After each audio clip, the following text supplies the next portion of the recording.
পেঁপের মুড়ো ঘন্ট। গ্যারান্টি দিয়ে বলতে পারি এইভাবে কখনো খাননি আগে। যারা পেঁপে না খান তাদেরকে এইভাবে করে খাওয়াবেন। ফোড়নে দিলাম গোটা জিরে, গোটা মৌরি, শুকনো লঙ্কা, তেজপাতা, টুকরো করে কাটা পেঁয়াজ। পেঁয়াজটা কিছুটা মজে আসলে পরে এবার দিয়ে দেবো গ্রেট করা পেঁপে। সঙ্গে দিলাম একটা বড় কাঁচা আলু গ্রেট করা। আলুটা অবশ্যই দেবেন, এর জন্য সবজিটা মাখা মাখা হবে। দিলাম এক বাটি মুগ ডাল শুকনো খোলায় তেলে ভেজে সিদ্ধ করে নিয়েছি। পরিমাণ মতো নুন, হলুদ, ধনের গুঁড়ো, জিরের গুঁড়ো, শুকনো লঙ্কার গুঁড়ো।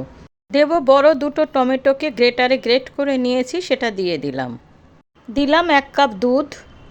খুব ভালো করে নাড়াচাড়া করে একটু গা মাখা হয়ে আসলে এবার দিয়ে দেবো পরিমাণ মতন জল। আমি 1 কাপ জল দিয়েছি।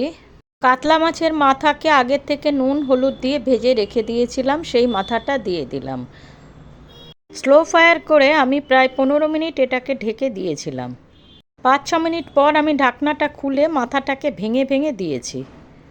সম্পূর্ণ রেডি হয়ে গেছে। এবার নামানোর আগে 1 চামচ ঘি দিয়ে দিলাম।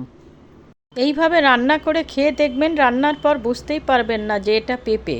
ভিডিওটি ভালো লাগলে লাইক কমেন্ট করে পাশে থাকবেন।